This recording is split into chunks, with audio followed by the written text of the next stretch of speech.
asalaamualeykum wa rahmatullahi taala wa barakatuhu. ñu ngi leen di nuyu yéen ñëpp di leen ziyaare di leen massowu ci xaar bu yàgg bi di doore sama nuyoo di ko jagleel kilifa diine yi di nuyu suñu sëriñ sëñ Muntaxa Mbàkke yàlla na fi yàgg lool te wér ak kilifa diine yëpp ci Sénégal ak kilifa aada yi waa jàngu bi it di leen nuyu di leen ziyaare parce que dañu nekk ci jamonoy koor dugg nañ ci koor di baalu àq ñëpp di baal àq ñëpp di rafetlu taxawaay bi pertinence su intervention yi ma fi gis yëpp parce que yàgg naa ko wax nous avons une assemblée nationale de qualité ma fi gis aussi samay nit ñoo xam ne maak ñoom démb la woon ñu bokkoon ci combat bi un combat patriotique qui a été de très longue haleine muy ñoom Guy Marius Sagna ñoom Mohamed Ayib Daffé ñoom Cheikh Thioro Cheikh Bara doyen yéen ñëpp ñu bokkoon combat bi di xeex ak ñi fi nekk ñëpp honorable député Amy Dia ak ñëpp ku lim juum ñu nekkoon ensemble di xeex pour que la révolution sonne moo tax bi tiis bi amee ñuy masawu famille yu xale bi fi jóge Abdoulaye Ba di leen masawu te di leen jaal seen doom suñu rakk di ñaawlu li fi am di ko regretter encore une fois comme ni ñu ko waxee woon ñu àndoon di xeex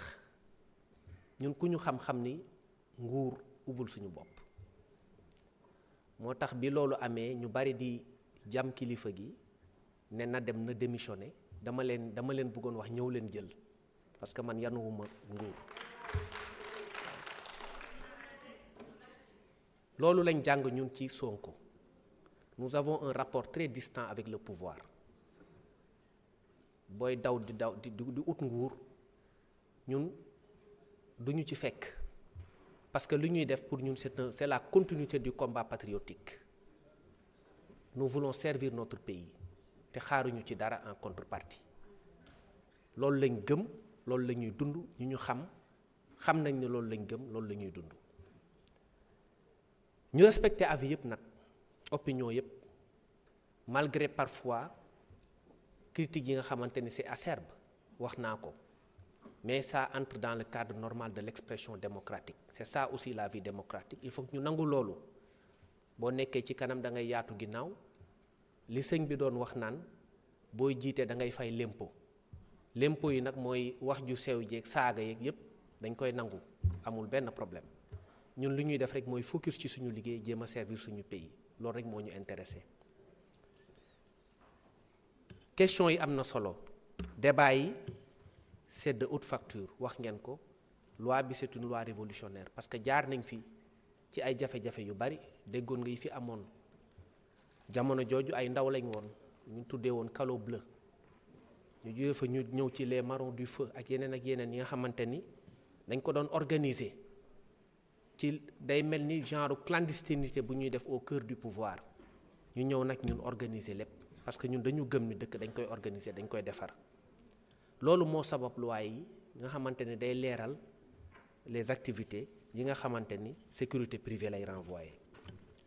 damay répondre ci quelques questions yi nga xamante ni posé nañ ko di baalu ak honorable député ci yenn questions yi nga xamante ni peut-être daf ñuy rëcc parce que ay doomu aadama rek lañ mën nañ matadi mën na am yoo xamante ni dañ koy fàtte. Fodé Mané dafa poser question sur l'installation des caméras de surveillance par des privés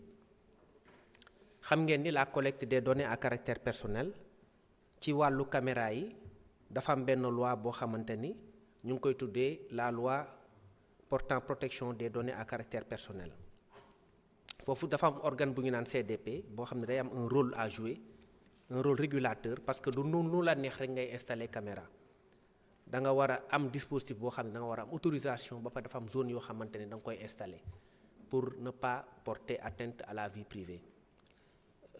am na yoo xam ne mën nga ko installer sous autorisation, am na yoo xamante ni mën nga ko installer sans autorisation, mais lépp loi bi da ko encadrer. Honorable Tanji Gora nee na dispositif de contrôle respect des droits des travailleurs, loi bi dañ ko niñ ko sancee niñ ko defaree dañu prévoir également le respect des droits des travailleurs, parce que dañu gis ni gardiens yi état obligation mooy protéger les plus faibles, am na ko wax. Donc da nga gis gardiens yi di dund conditions yu difficiles, loi bi également prévoir na ko ba pare prévoir ay sanctions contre des employeurs yoo xam ne aligné wuñu ci code du travail. Loolu moo tax loi bi dafa indi leneen lu bees ci côté boobu. Côté formation bi lii dinaa ci ñëw ci affaire formation force de défense, mais dafa laale formation sécurité privée bi tam. Mais formation bi régir nañ ko effectivement ci loi bi jël na ko en compte, parce que dañu ne ki nga xamante ni dafa bëgg a exercer une activité d'agent de sécurité privée dafa war a am une certification professionnelle à l'issue d'une formation dans un centre de formation agréé par l'État. Donc côté formation bi yi féete na boor amul problème. Condition de délivrance agrément bi aussi projet de loi bi da ko clarifier. Dafa am ay pièces yoo xamante ni da nga koy fournir pour ñu mën la jox agrément, mu ngi ci biir texte bi. Honorable député Tahirou Sarr posé nañu question sur souvent da ciy ñëw moom d'ailleurs sur les cartes le séjour des étrangers da koy évoquer souvent, dama koy dégg mu koy wax, mais dama koy renvoyer rek à la loi 71-10 du 25 janvier 1971, parce que chaque fois day wax carte de séjour bi muy am Sénégal ñun juddooguñu woon 1971 ba des cartes de séjour dafa am Sénégal. Donc loolu dama koy rappeler pour mu gëstu loi boobu. Loi bi dafa prévoir les conditions d'admission, de séjour et d'établissement des étrangers au Sénégal avec un décret d'application 71-868 du 28 juillet 1971. Donc depuis 1971 carte de séjour am na Sénégal. Maintenant dans l'espace après dafa am benn accord uniforme bu CEDEAO boo ñëwee maintenant dëkk Niger wala dëkk ci espace CEDEAO bi am nga liberté de circulation ak droit d'établissement. Droit d'établissement bi mooy mën nga fi toog 3 mois, mais à l'issue des 3 mois da ngay ut une carte d'identité d'étranger boo xam ne balaa nga koy am da ngay déposer ce qu'on appelle une indemnité d'expatriation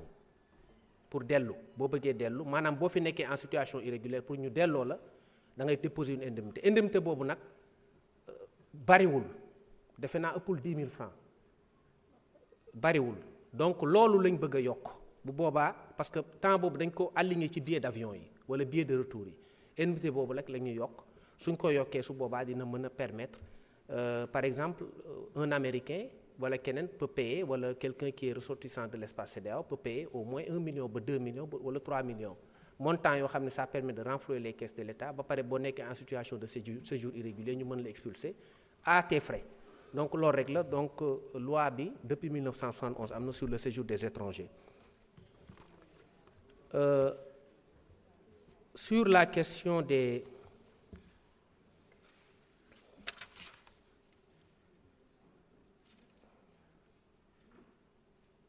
question bi nga xamante ni honorable Guy Marius Sagna posé na ko. Guy, ñun xam nañ sa sensibilité effectivement par rapport aux 7 filles qui ont été renvoyées de la formation.